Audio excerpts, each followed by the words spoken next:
नमस्कार, मैं हूं हिमांशु मिश्रा और आप देख रहे हैं न्यूज 24। तो राहुल गांधी की भारत जोड़ो यात्रा अनवरत जारी है और ऐसे में कांग्रेस पार्टी की दशा और दिशा दोनों बदलने का काम भारत जोड़ो यात्रा ने किया है। ऐसे में बातचीत करने के लिए सुप्रिया श्रीनेत हमारे साथ आज जुड़ी हैं। Chairperson social media and digital platform, farmer journalist भी रही हैं। सुप्रिया जी, बहुत बहुत स्वागत है आपका न्यूज 24 पे। धन्यवाद हिमांशु जी, आपको मेरा नमस्कार। सुप्रिया जी, मैं अभी आपका ट्विटर देख रहा था, उसमें आप ट्रोलर्स के खिलाफ काफी मुखर हो गई हैं। क्या ऐसी वजह है, ऐसा क्या हो गया है कि इतना मुखर होना पड़ रहा है आपको? और आपने तो पूरी दिनचर्या बता दी है उनकी। देखिए, ऐसा है कि आज राहुल गांधी जी ने एक प्रेस कॉन्फ्रेंस करी और प्रेस कॉन्फ्रेंस करीब 1 घंटे लंबी थी। और उस 1 घंटे लंबी प्रेस कॉन्फ्रेंस का 7 सेकंड का वीडियो काट कर, 7 सेकंड का, मात्र 7 सेकंड का वीडियो काट कर, जब भाजपा की आईटी सेल के प्रमुख उस फेक न्यूज को चलाते हैं तो समझ में आ जाता है कि भाजपा बौखलाई हुई है। लेकिन बौखलाहट और घबराहट में आप दुष्प्रचार करिए, ये कतई भी स्वीकार्य नहीं है। मुझे ऐसा लगता है कि ये जो भारतीय जनता पार्टी का तंत्र है, जिस तरह का झूठ का ताना बाना बुना जाता है, जिस तरह के व्यर्थ के मैसेजेस आपको व्हाट्सएप से लेकर फेसबुक यूनिवर्सिटी तक पढ़ने को मिलते हैं, पूरे दिन ये झूठ का कारोबार होता है। और उसी से मैं प्रेरित हुई और मुझे लगा कि एक ट्रोल का क्या दिनचर्या होती होगी, उसी का मैंने विवरण किया। क्योंकि अमूमन हम और आप जैसे लोग जब सवेरे उठते हैं तो शायद घर वालों से 2 मिनट बात करते होंगे, चाय पीते होंगे, अखबार पढ़ते होंगे, व्यायाम करते होंगे, सैर पे जाते होंगे। लेकिन ट्रोल क्या करता है ये बताने की मैंने कोशिश की, क्योंकि ट्रोल जो है सुबह से व्हाट्सएप पर जो झूठ आता है उसको आगे बढ़ाने में, उसको बांचने में लग जाता है। अगर गलती से हवा सरकार की तरफ के खिलाफ बह रही हो, बेरोजगारी महंगाई की, कहीं पर अगर मीडिया ने जरा सा दिखा दिया हो तो नेहरू से लेके कांग्रेस तक को ब्लेम करता है। और पूरा दिन यही काट छाट के वक्तव्यों को, भाषणों को, 7 सेकंड का वीडियो 1 घंटे की प्रेस कॉन्फ्रेंस से जब आईटी सेल का हेड काटता है तो तरस भी आता है थोड़ा इन सुप्रिया बेचारों जी, पर। ऐसे ही ट्रोलर्स पे या फिर जो फेक न्यूज फैलाते हैं उन पे जब सरकार कार्रवाई करने की बात करती है तो फिर कांग्रेस पार्टी ये कहती है कि एक जो आजाद आवाज है उसे दबाने की कोशिश की जा रही है। मुझे एक बार भी एग्जाम्पल बताइए कि जब ऐसे ट्रोलर्स जो महिलाओं को गाली देते हो, जो महिलाओं का असम्मान करते हो, जो महिलाओं को रेप तक की धमकी देते हो, और ऐसे लोगों को प्रधानमंत्री और गृह मंत्री अमित शाह तक फॉलो करते हैं, ऐसे लोगों के खिलाफ जब कार्रवाई हुई तो हमने कब, एक बार मुझे बताइए, हमने कब इस पर आपत्ति जताई? मुझे एक बार का वाकया बताइए। ये सुनी सुनाई बातें और सुनी सुनाई चीजें जो भाजपा करती है वो कहना गलत है। क्योंकि हमने, और मैं आपको बता दूं, मुझे 4 या 5 महीने हो गए, 4.5 महीने हो गए ये नए रोल में, जो कि मैं सोशल मीडिया और डिजिटल की हेड हूं। और मैंने पहले दिन कहा था कि मैं बिल्कुल भी समर्थन नहीं करती हूं कि कोई किसी भी तरह की फेक न्यूज हम फैलाएं, किसी भी तरह की कोई अभद्रता करे, कोई भी टिप्पणी गंदी करे। और अगर आप देख लीजिए, कांग्रेस का कोई भी व्यक्ति इस तरह की बात, इस तरह के वक्तव्य, इस तरह के विचार, इस तरह की भाषा का प्रयोग नहीं करता है, क्योंकि हम बिल्कुल उसको एनकरेज नहीं करते। और मैंने तो क्लैरियन कॉल ली थी और मैंने एक पब्लिक प्लेटफॉर्म से कहा था कि भाजपा भी आए और जुड़े इस मुहिम में। और इन सोशल मीडिया प्लेटफॉर्म्स को महिलाओं के लिए, लोगों के लिए सेफ, सुरक्षित बनाया जाना चाहिए, जहां पर लोग अपने आजादी से वक्तव्य दे सके। यहाँ पर तो सशक्त महिलाओं का और खास तौर से निर्भीक महिलाओं का जिस तरह से बदतमीजी उनके साथ होती है, जिस तरह से उनको गंदी गंदी गालियां, जिस तरह से उनके खिलाफ और हर तरह की, और मुझे इस बात का दुख है एक महिला होते हुए कि महिलाओं के खिलाफ अगर कुछ बोलना है तो तुरंत वो सेक्सुअल अब्यूज में ट्रांसलेट हो जाता बिल्कुल, है। मैं ये इस बात बहुत का, गलत है मैं और मैं इसकी पर्सनली बहुत भी इस निंदा बात करती का, हूँ। आपकी जो बात है उसका समर्थन करता हूं कि ऐसी चीजें नहीं होनी चाहिए और हमारे समाज के लिए अच्छी नहीं है। अब उस मुद्दे पर बात करना चाहता हूं मैं, जो भारत जोड़ो यात्रा से भी ज्यादा चर्चा में रही, राहुल गांधी की टी शर्ट। लोग बड़ा उत्सुक हैं कि उनको ठंड क्यों नहीं लग रही है, और सोशल मीडिया, क्योंकि आप देख ही रही हैं, वहां पर तो कहा जा रहा है कि वो वार्मर भी पहन रहे हैं नीचे। तो ये जो उत्सुकता है लोगों में भारत जोड़ो यात्रा से ज्यादा कैसे हो गई? अब देखिए, दिक्कत की बात यह है हिमांशु जी कि हमारी जो भारत जोड़ो यात्रा है वो 3 बड़े पिलर पे बनी हुई है। हम क्यों कर रहे हैं यात्रा? हम इसलिए कर रहे हैं क्योंकि इस देश में युवाओं के सपने चकनाचूर हुए हैं, बेरोजगारी का कहर है। हम उन सपनों को बटोरना चाहते हैं, उनको जोड़ना चाहते हैं। लोगों की कमर बेरोजगारी से, महंगाई से टूटी है, हम उसको खड़ा करना चाहते हैं, उसको जोड़ना चाहते हैं। और जो नफरत का ताना बाना तोड़ रहा है हमारे देश को, हम लोगों को मोहब्बत से और प्रेम से जोड़ना चाहते हैं। मुद्दे की बात हम लगातार करेंगे, लेकिन भारतीय जनता पार्टी मुद्दे की बात नहीं करेगी। अब राहुल जी की टी शर्ट पे सारा अटेंशन आ गया। अब एक व्यक्ति अगर जाड़े में टी शर्ट पहनना चाहता है तो ये उसकी मर्जी है, मतलब इस पर मेरा और आपका भी वक्तव्य नहीं होना चाहिए। लेकिन जिस तरह से ट्रोल आर्मी, जिस तरह से भाजपा के बड़े बड़े नेता, यहां तक कि एक मुख्यमंत्री भी लग गए कि वो नीचे क्या पहनते हैं, मतलब ये क्या कर रहे हैं हम। यही वो नेता थे जो जूम कर करके पहले दीपिका पादुकोण के स्टिल ले रहे थे, अब ये जूम कर करके राहुल गांधी जी क्या पहन रहे हैं। क्या हमारी राजनीति इस स्तर पे आ गई है कि क्या नेता कौन अपनी टी शर्ट के नीचे पहन रहा है, ये राजनीति करेंगे हम।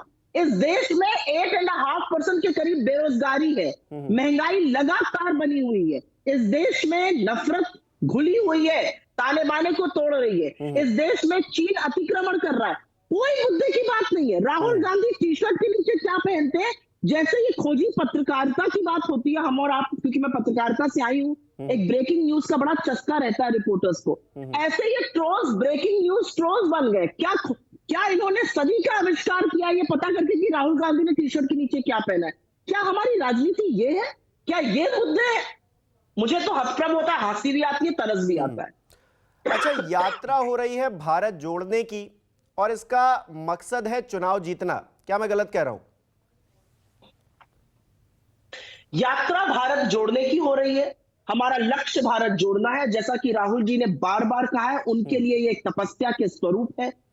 3570 किलोमीटर, 3570 किलोमीटर पैदल चल देना आसान नहीं है। मैं इस यात्रा में 5 राज्यों में जुड़ी हूं, जब जब गई हूं पूरा पूरा डिस्टेंस चली हूं, 3-3 4-4 दिन चली हूं, पैरों में छाले पड़ जाते हैं, नीले पड़ जाती हैं, चलना आसान नहीं है। और इस तरह के वेदर में जब कड़कड़ाती हुई काफाड़ कांपती ठंड है, तो ये तपस्या के स्वरूप ही। और उन्होंने पहले ही कहा था कि मैं एक फिजिकल पेन अंडरटेक करना चाहता था, क्योंकि मेरे लिए ये तपस्या थी, मैं ये बहुत दिनों से करना चाहता था। इसके बहुत सारे परिणाम होंगे। इसका एक परिणाम होगा कि आज युवा उतर के सड़क पे आपसे पूछ रहा है कहां है मेरी नौकरी। आज महिलाएं पूछ रही हैं कि क्यों हम कम में घर चलाएं। आज लोग पूछ रहे हैं कि कैसे नफरत को हटाया जाए और हर जगह मोहब्बत की दुकान खोली जाए। इसके बहुत परिणाम होंगे, और अगर इसका पॉलिटिकल बेनिफिट होता है तो होगा, इसमें हमें कोई आपत्ति भी नहीं है। हम कोई एनजीओ तो देखिए है नहीं, मुझे तो नहीं लगता कि कांग्रेस पार्टी ने डिक्लेयर कर दिया कि हम एक एनजीओ है। अगर इसका पॉलिटिकल फायदा होगा तो हम क्यों नहीं लेंगे, ये तो सिंपल सी बात है। मतलब आपके चुनाव जीतने से क्या भारत जुड़ जाएगा, ये भी एक सवाल लोग पूछ रहे हैं। हाँ जुड़ेगा, बिल्कुल जुड़ेगा, क्योंकि हम किन चीजों की बात कर रहे हैं अपनी यात्रा में, हम उन पॉलिसीज की बात कर रहे हैं जो ज्यादा रोजगार बनाएंगी। आज राहुल जी ने अपनी प्रेस कॉन्फ्रेंस में क्या कहा, आज इस देश को दूसरी हरित क्रांति चाहिए, आज इस देश को कृषि को कैसे और सक्सेसफुल बनाना चाहे वो चाहिए, आज इस देश को फूड प्रोसेसिंग के बड़े बड़े यूनिट चाहिए, क्योंकि वहीं से रोजगार आएगा। जब 60-65% आपकी आबादी कृषि पर है, आप कृषि के बारे में नहीं सोचिएगा तो कैसे रोजगार मिलेगा, रोजगार कहां से आएगा। हमारी सरकार बनेगी, हम ये पॉलिसी बनाएंगे, हमारी सरकार बनेगी तो हम अमीरों का कर्जा माफ नहीं करेंगे, हम गरीबों को भी समावेशित करेंगे। हमारी सरकार बनेगी तो जरूर से इस देश के आधी आबादी जितना पैसा सिर्फ 100 लोगों के हाथ में नहीं रहेगा। तो बिल्कुल हमारे चुनाव जीतने से बहुत सारे अच्छे परिणाम होंगे। उसमें से एक अच्छा परिणाम ये होगा कि नफरती चिंटू, जितने लोग वैमनस्यता फैलाते हैं, नफरत फैलाते हैं, वो ऐसा करना बंद कर देंगे, क्योंकि उनको कानून का डर रहेगा। आज वो ऐसा इसलिए करते हैं क्योंकि उनको सत्ता का संरक्षण है, और वो संरक्षण जिस दिन हट जाएगा, ये चूहे की तरह बिल में घुस जाएंगे, जो लोग आकर सोशल मीडिया प्लेटफॉर्म्स पर या समाज में विषाक्त और विष घोलने की कोशिश करते हैं। सुप्रिया जी, कहा यह भी जा रहा था कि भारत जोड़ो यात्रा के जरिए विपक्ष भी एकजुट होगा, लेकिन हमने उत्तर प्रदेश में देखा कि अखिलेश यादव हो, मायावती जी हो, इसके अलावा दिल्ली में अरविंद केजरीवाल हो, तमाम नेताओं ने मना कर दिया आने से। आपका सवाल अधूरा है, और बहुत सर्वसम्मति से, बहुत सम्मान से मैं कहती हूँ आपकी जानकारी भी अधूरी है। और इसलिए अधूरी है क्योंकि चाहे वो महाराष्ट्र हो जहां पर सुप्रिया सूले और आदित्य ठाकरे जी आए, चाहे वो अन्य राज्य हो जहां पर बीएसपी के सांसद आकर हमारे साथ दिल्ली में जुड़े, तमाम टीएमसी के सांसद आके जुड़े, और चाहे वो उत्तर प्रदेश हो जहां पर हाँ भले अखिलेश जी या मायावती जी ना आई हो, लेकिन जिस तरह का उन्होंने हमारे लिए चिट्ठियां लिखी, या जिस तरह का सार्वजनिक रूप से मैसेज डाला, जिसमें उन्होंने कहा कि आज इस देश को जोड़ने की जरूरत है। भारत सिर्फ एक भूभागीय भूगोल का हिस्सा नहीं है। भारत अपने आप में जीता जागता एक भाव है, और उस भाव को जोड़ने के लिए आप ये जो यात्रा कर रहे हैं ये बहुत जरूरी है। और जयंत चौधरी ने तो यहाँ पर हमारे सारे यात्रियों को तपस्वी तक कहा, जो जिस मूल से हम चल रहे हैं। मुझे लगता है विपक्ष पूरा एक साथ है। 31 दिसंबर को राहुल गांधी जी ने एक प्रेस कॉन्फ्रेंस करी थी, और 10 सेकंड लेके आपको ये जरूर कहूंगी कि उस प्रेस कॉन्फ्रेंस में उन्होंने एक बहुत अहम बात कही थी। उन्होंने कहा था विपक्ष पूरा का पूरा जुड़ा हुआ है, और जब जरूरत पड़ेगी आपको विपक्ष साथ नजर आएगा। बहुत सारे लोग मुखरित होकर शायद अभी बाहर ना आ सके, सबके अपने अपने रीजंस होते हैं। किसी के पीछे एजेंसी पड़ी है, किसी को सीबीआई परेशान कर रही है, किसी को ईडी कर रही है, किसी के अपने लोकल पॉलिटिकल कंपल्शंस होते हैं। लेकिन विपक्ष एक साथ है। जब किसानों के पास 18 पार्टियां एक साथ जाती हैं, और देश का सबसे बड़ा अखबार पेज नंबर 8 पर एक कॉलम की खबर दिखाता है, तो थोड़ी सी जिम्मेदारी और थोड़े से सवाल विपक्ष की एकता से ज्यादा मीडिया की भूमिका पर भी उठ जाते हैं। अच्छा सुप्रिया जी, क्योंकि आप मीडिया से भी आई हैं, आपका बैकग्राउंड रहा है, राहुल गांधी मीडिया पर इतना हमलावर क्यों रहते हैं? ऐसी क्या दुश्मनी हो गई मीडिया से कि मीडिया पर बहुत ज्यादा हमलावर रहते हैं वो आजकल? दुश्मनी तो शब्द ही आप मत यूज करिए कांग्रेस पार्टी को लेकर। नफरत और दुश्मनी, मैंने दो चीजें सीखी है राहुल गांधी से। मैंने उनको चलते हुए देखा है लोगों के साथ। लोग कहते हैं हमें नफरत है बीजेपी से, और वो उनके जहां पे कोई कैमरा नहीं होता, कुछ नहीं होता, वो कहते हैं नहीं नहीं नफरत मत करो, ये गलत भाव है। दुश्मनी उनकी किसी से भी नहीं है, लेकिन लोकतंत्र का चौथा स्तंभ होने के नाते मीडिया की एक जिम्मेदारी है। एक विपक्ष को सशक्त बनाना एक इंडिपेंडेंट जुडिशरी और एक इंडिपेंडेंट मीडिया की जिम्मेदारी है। आज पेट्रोल और डीजल के बढ़ते हुए दाम हो, बेरोजगारी हो, कोविड में मौतें हो, चाइना का अतिक्रमण हो, महिलाओं के खिलाफ अत्याचार हो, भ्रष्टाचार हो, हर जगह मीडिया जो है वो सरकार की शील्ड, सरकार की ढाल बन के खड़ा हो जाता है।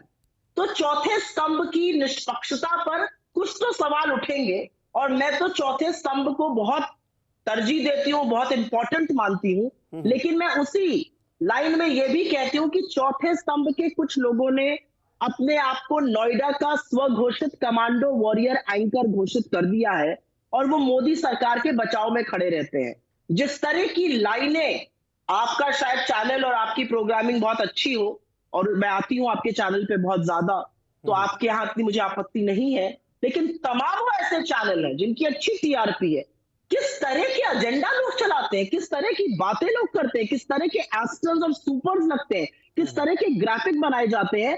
अगर इस देश में हिंसा फैलाने में हाथ भारतीय जनता पार्टी और उनकी नफरती राजनीति का है, तो शायद उससे 2 हाथ ज्यादा रोल भारत के मीडिया का भी है। तो मुझे नहीं लगता दुश्मनी है, वो मीडिया को शायद अपना रोल याद दिला रहे हैं। सुप्रिया जी, ये हो सकता है कि कुछ मीडिया हाउसेज ऐसा कर रहे हो, लेकिन हर दौर में, क्योंकि आप भी मीडिया से जुड़ी रही हैं, बेहतर तरीके से जानती हैं कि हर दौर में मीडिया ऐसे ही बटा रहा है।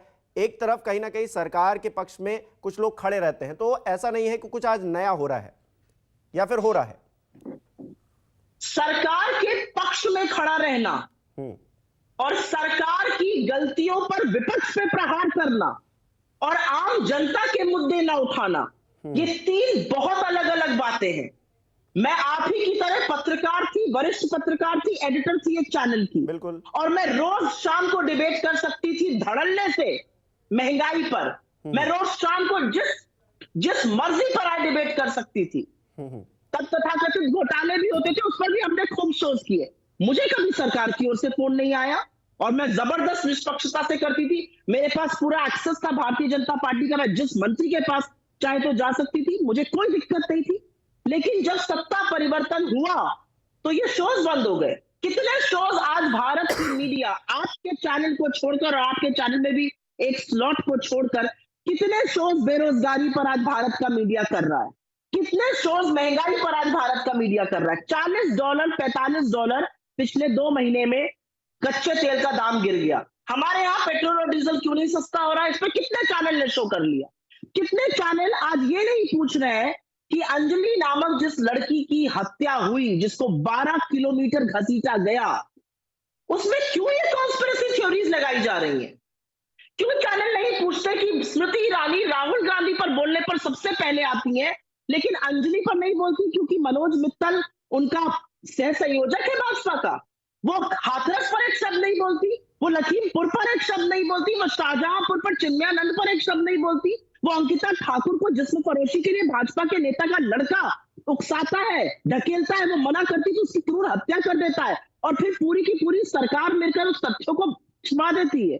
क्या बात आप लोग कर रहे हैं? आप जोशीमठ, एक पूरा इलाका हो सकता है धंस जाए, मीडिया अभी भी हिंदू मुसलमान में लगा पड़ा है, अभी भी राहुल गांधी टी शर्ट के नीचे क्या पहनते हैं पर शो हो रहा है। तो थोड़ा तो मीडिया के, मुझे लगता है क्योंकि मैं मीडिया से आती हूं तो मुझे थोड़ा और ज्यादा दुख होता है, क्योंकि जिसको कहते हैं this is my first love and it will always be, मुझे बहुत पसंद है पत्रकारिता और निष्पक्ष पत्रकार मुझे बहुत इज्जत है उनकी। मुझे लगता है मीडिया की साख और क्रेडिबिलिटी पर आज जो सवाल है वो मीडिया खुद ही मिटा सकते हैं और किसी तरह से खत्म मैंने नहीं हो इसीलिए ज्यादा लंबी चर्चा मीडिया पे ज्यादा की क्योंकि आप खुद ही उस बैकग्राउंड से आती हैं।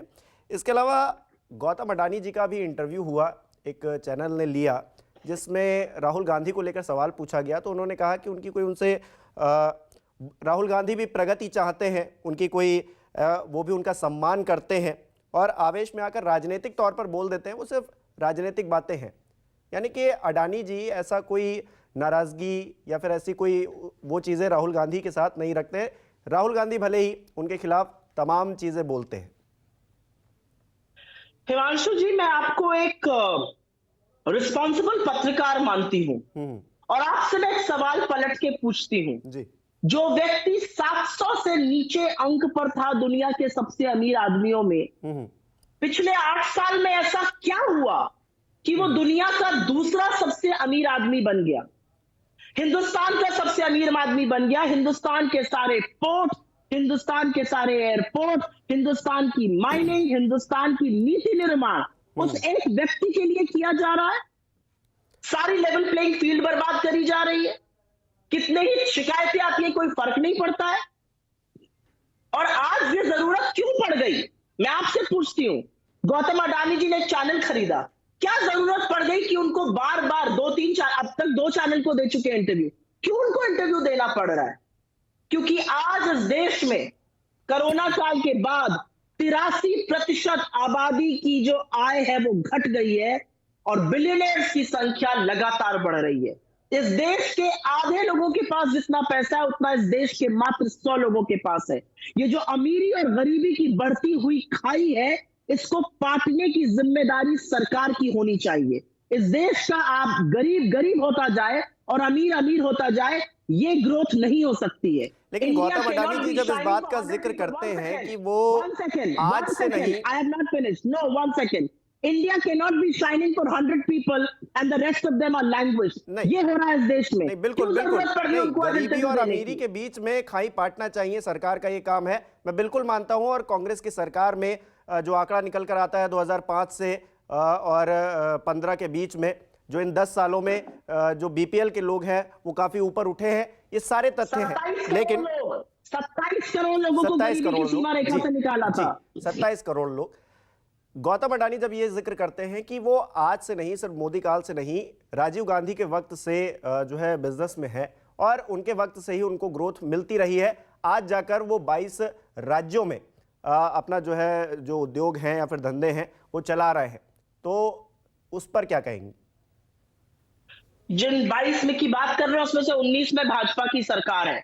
देखिए, मैं क्योंकि बिजनेस जर्नलिस्ट थी, मेरे लिए प्रॉफिट या कॉर्पोरेट इंडिया या इंडियन इंडस्ट्री हमारे दुश्मन नहीं है, मैं उनको विलेन भी नहीं मानती हूं। जो व्यक्ति काम धंधे में है वो प्रॉफिट कमाएगा, लेकिन सरकार की जिम्मेदारी है कि आप एक लेवल प्लेइंग फील्ड बनाइए।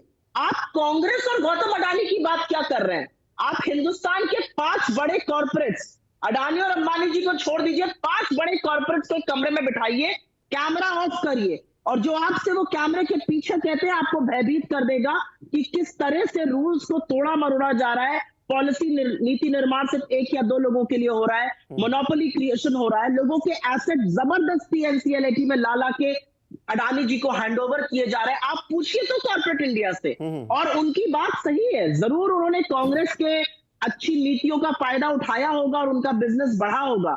लेकिन पिछले 8 सालों में वो 700 या कुछ नंबर से जब दूसरे नंबर पर आते हैं विश्व में, तो ये कृपा मोदी जी की है। और इस कृपा के चलते बहुत सारे बड़े कारोबारी ध्वस्त हो गए, बहुत सारे इंडस्ट्रीज में, बहुत सारे सेक्टर्स में मोनोपोली क्रिएशन हो गया।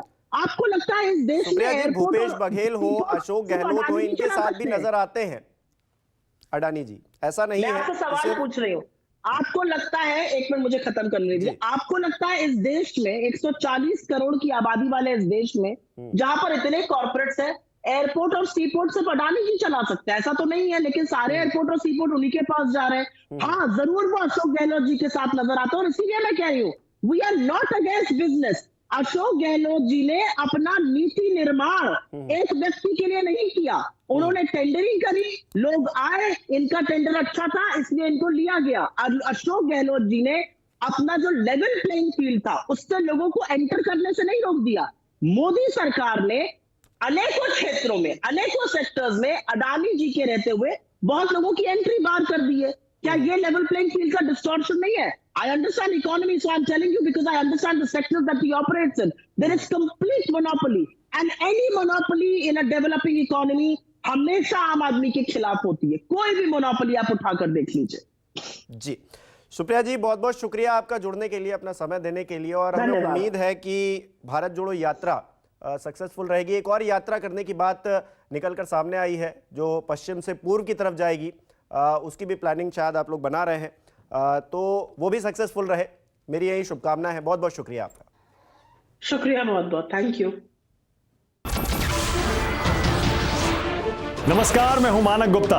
अगर आपको हमारा ये वीडियो पसंद आया हो तो इसे लाइक और शेयर जरूर करें, और हां, हमें सब्सक्राइब और फॉलो करना ना भूलें ताकि आप देश और दुनिया की कोई खबर मिस ना करें। तो जुड़े रहिए हमारे साथ और देखते रहिए News 24।